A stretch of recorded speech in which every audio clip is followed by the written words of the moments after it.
Good morning, all. We have 3 more people. I don't understand why when I click admit, it doesn't admit them. It says they're joining as if I didn't click something, which is not true because I clicked something. I did.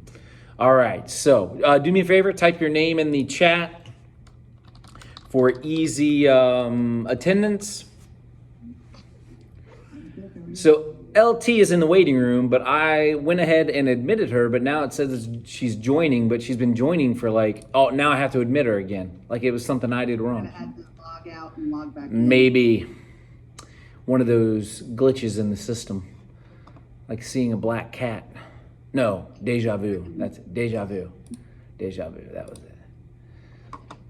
It's like Vujade. I've never experienced that before. Good morning. It's October 12th. This is session 14, if you're tracking on the YouTube. And today we're going to be going over something that's going to set us up for the reading of The Bells. The title of the poem is The Bells by Edgar Allan Poe. Or should I say the Edgar Allan Poe. And it is an interesting poem. It's a bit of a deep poem, and now that you're in 8th grade, we expect you to get some of that depth. But there are some literary devices that are used and that we need to make sure that we pick up on because they enhance the reading of the poem. And actually, it's not just this poem that these devices enhance. Any story that they're used in, they enhance. And that's why they're called literary devices. Authors use them because they're good at what they do. I'm going to put a link in the chat. I'm going to ask that you click on that link, and it's going to bring up a Google Doc. When that Google Doc comes up, we will use that. Please don't type in it. This goes back to the first day of school or one of the first sessions of school, dealing with Zoom etiquette and the proper ways to do stuff.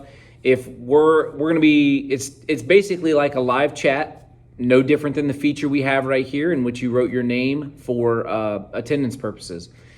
We're going to be inside of a Google document. You're going to have access to type. I'm going to ask you every now and again to type something, and you're going to type it in that Google document. So I was very impressed with my last period class. Extremely impressed with them, actually. Not only did they get the content, they were able to offer examples of the content. So I thought one was going to be a little more difficult, but they got it. And I was really appreciative of that, especially when they gave the definition. So that was awesome. All right. So I'm going to give the link, and you are going to click on that link, and you're going to show up in my, my viewers of my piece here. So here we go. Click on that link. So in the chat, I just posted a link. Here comes some people. There we go. AC's in the house. Good, good, good. This is great. We're starting to pick up. Now, don't check out on me now, okay? Because I'm going to ask you to type. Now, there is, I think, one person who's still on it from last period, but they'll eventually get out, I'm sure. So, no. So if you'll look, it says, today we will look at certain literary devices, and I put in bold and underline. I did literary devices because you need to know that these pieces are what they call literary devices. And we are going to look at them in order to better equip ourselves as readers. Overall, we're going to become better readers today. Thank you. Namaste. The next piece we will read is entitled The Bells by Edgar Allan Poe. Each of the following literary devices can be found within the poem. That's very important that you understand that each one of these is used, okay? And so we're going to look at what I believed. So when I typed this, I believe these were the easiest ones. I went in sort of order from easiest to hardest because as you go, I wanted you to build confidence. So here's the first one. The first one we're going to look at is rhyme, and I'm going to type a word in here, and you are going to rhyme with it. Underneath the word bell, I would like you to type words that rhyme with bell. Yeah, great. Yep, feel free to skip on down there. Oh, fell. That was a good one. That was a good one. I don't think they used that last period. That was good.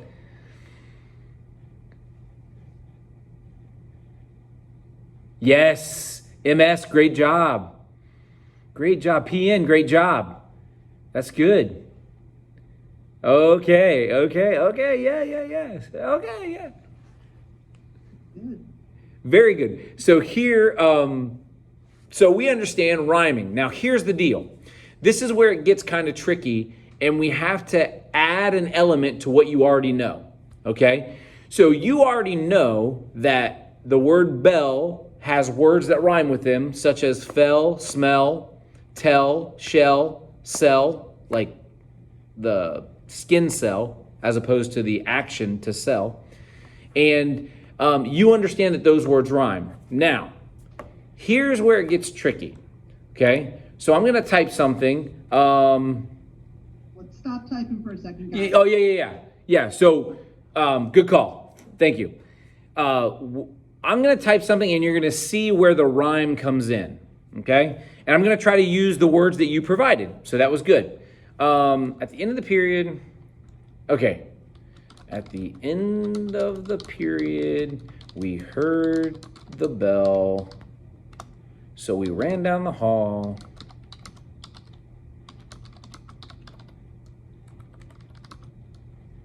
Towards the smell. I figure it's lunchtime or something. Okay? So as you see, I provided the word bell, and I'm going to bold that, and you provided the word smell.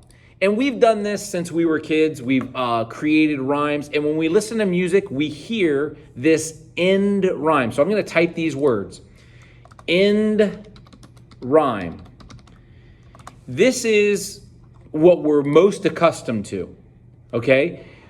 But the problem is it's not the only type of rhyme that exists. So at the end of the period, we heard the bell, so we ran down the hall towards the smell. Those last two words of each line rhyme.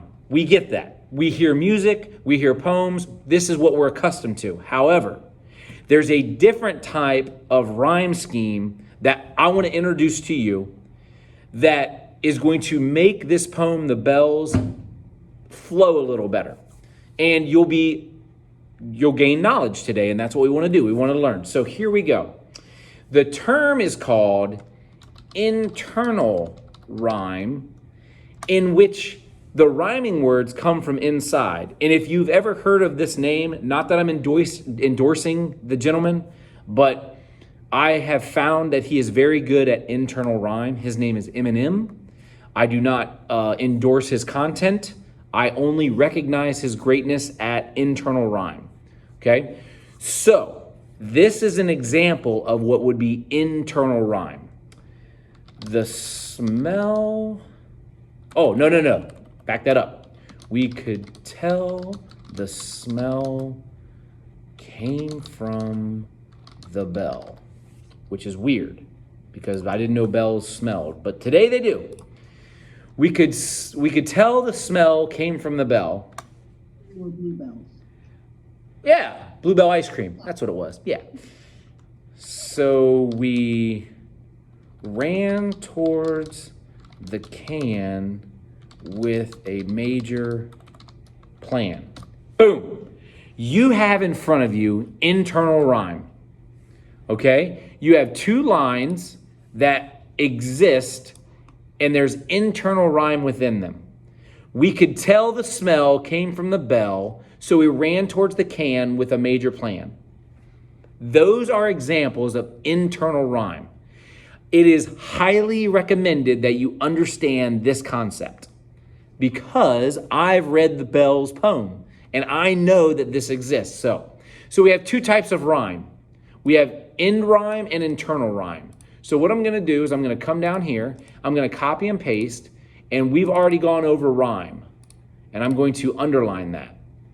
Now I'm going to add end rhyme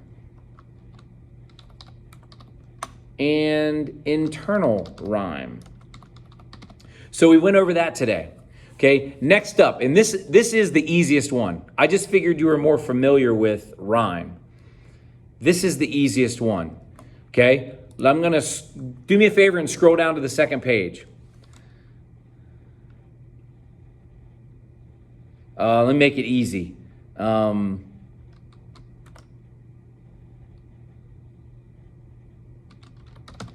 Do me a favor and repeat what I just wrote. So you're going to type right now the same thing. You're going to show me repetition, an example of repetition with the word that I just provided. I provided the word sound. Great job, PN. Great job, NH. So I use the word sound. You're just repeating it. Oh, no. We're not rhyming now. We're not rhyming. We're just doing repetition. Great job, LT. Great job, TJ. Yes. So someone typed mound. We're just looking for sound. Just keep repeating that word. Oh, yeah. No problem. If you want to, so I'll share my screen, paste. But if you want to get involved, you can click on that link. You let me know what you would rather do, Ms. Patelis. If you'd rather be involved or if you'd rather just see it. Because I don't mind either way. So I'm going to, I can't strike through, right? I can't strike through. I can't.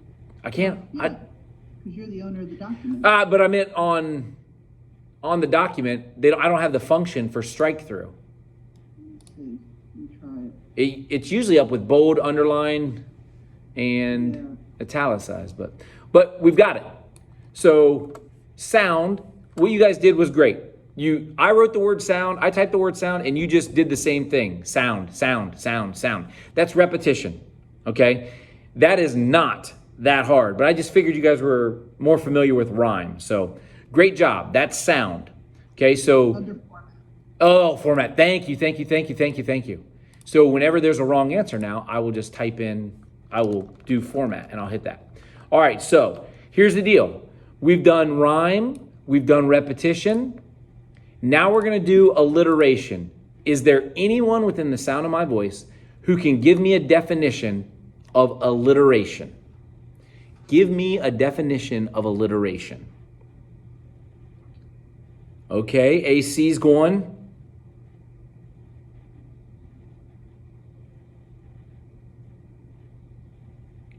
KS looked like she was going to do it. Yep. And AC, I'm gonna add to yours. I'm just gonna modify it a little bit. And AC said, when a sentence has multiple words that start with the same letter. I'm actually gonna change that, and I'm just gonna copy and paste this, and I'm gonna write underneath it. I'm gonna copy and paste it underneath, and I'm actually gonna say, instead of the same letter, I'm gonna say the same sound. And there's a reason I'm gonna say that. Because a hard C and a K are the same sound. Okay, so I wanted to make sure we drew that distinction. So here we go. This is my example. Oh, yes, this is my example of alliteration. The car can't be cool because it got in a crash. There you go. That is my version of alliteration. And the reason it is because the C here, I'm going to bold and underline. The C here, I'm going to bold and underline. The C here, I'm going to bold and underline. I'm actually going to bold and underline this because it comes off of a syllable. And this C for crash. As you see, that hard C or K sound is coming through in 1, 2, 3, 4, 5 words out of that whole sentence. So this is an example of alliteration. I'm going to highlight. There we go. That's what I was looking for. Highlight. Bam. The car can't be cool because it got in a crash. You are going to see that alliteration in the poem, The Bells. And you're going to see it as we move forward in other stories as well. And the key thing is, as a keen reader, as a solid reader, as a good reader, you pick up on that. It's important that you understand that that exists because the author is trying to convey something with that. So that's what we have there for you. That is alliteration. So now that we have alliteration, we can move on to onomatopoeia. And this is where my last class impressed me the most. Can somebody give me an example of onomatopoeia? Somebody, oh yeah, LT. Great job, AB. You guys are both good. Both good. Yep. AB, LT, good. Oh, LT added another one. Good job. AB adds another one. Oh man, you guys are doing great. MS. Boom, bang, pow, pop. Hey, I thought that was going to be a little harder.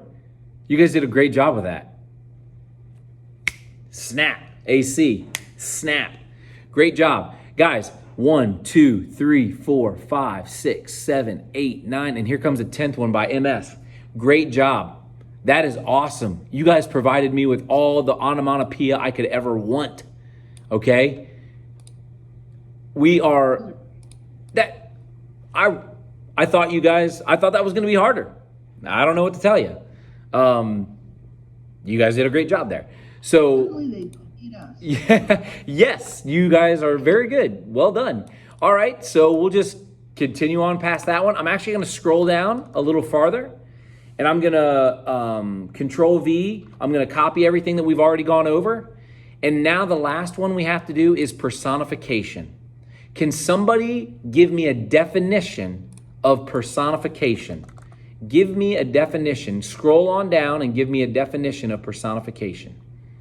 Keep scrolling down. There you go. Way to go, AB. What does it mean when we say personification? Type in all caps. I don't care.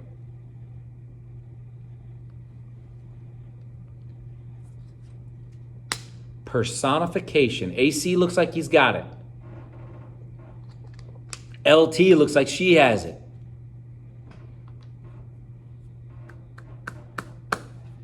Way to go. All right, do me a favor. Everybody scroll down. Oh, okay, good job. Scroll down to the next page. Good job. MS. Yes, that's a great job. Who's this right here? PN, great job. Who's this right here? KS, great job. Absolutely fantastic. So everybody understands that personification is giving human nature qualities to unliving things, or giving non-living things human characteristics. That is definitely well done. The attribution of personal or human to something non-human. MS, great job. Wonderful. PN, you've done a great job. All right. Oh, yes. So I was going to ask, and AB just did it. I'm going to highlight it, actually. I'll fix this word. So AB says, the wind whispered. And I'm going to change the color of that font. I'm also going to highlight it. Check this out right here. I highlighted, scroll down. Great job. Wonderful. The wind whispered. And we could say through the night or something. Through the night. And I'm going to continue on with one more. The leaves danced in the trees to the joyful music of the wind. So we got two of them in that sentence. Great job. So personification is giving human characteristics to non-human things. So AB says the wind whispered through the night. 100% correct. The leaves danced, and that should have been danced. Sorry. The leaves danced in the trees to the joyful music of the wind. We know that leaves can't dance. We know that. But we're attributing human characteristics to those leaves. So that's personification. Okay? So you guys did a great job. Wow. I'm impressed with your abilities to do that. Now, here's the real thing.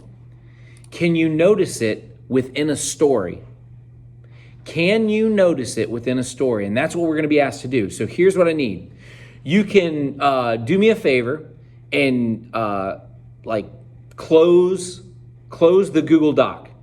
So we're out of the Google Doc now. Go ahead and close that. On your browser, hit that little X. So the question now becomes, Okay, Mr. Neiman, we've gone over these literary devices. Why? Because we're about to see them in a poem called The Bells. And we have 2 missions. We have 1 assignment, but 2 missions. The first mission is going to be to access the poem on the chamber theater. So your first mission is access the poem, like the text that you actually see on the chamber theater website.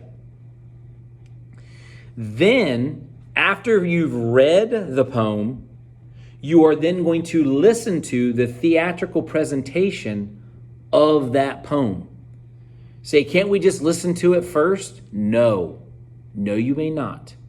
You're going to actually read it twice. The first time you're going to read it yourself, and then the second time you're going to follow along as it's read and listen to the theatrical presentation of it.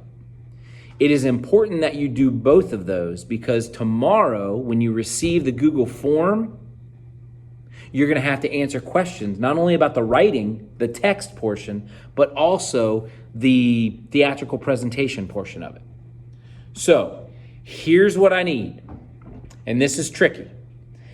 I need you to understand that within my school's PLP landing page, in the top right corner of my landing page is my playlist.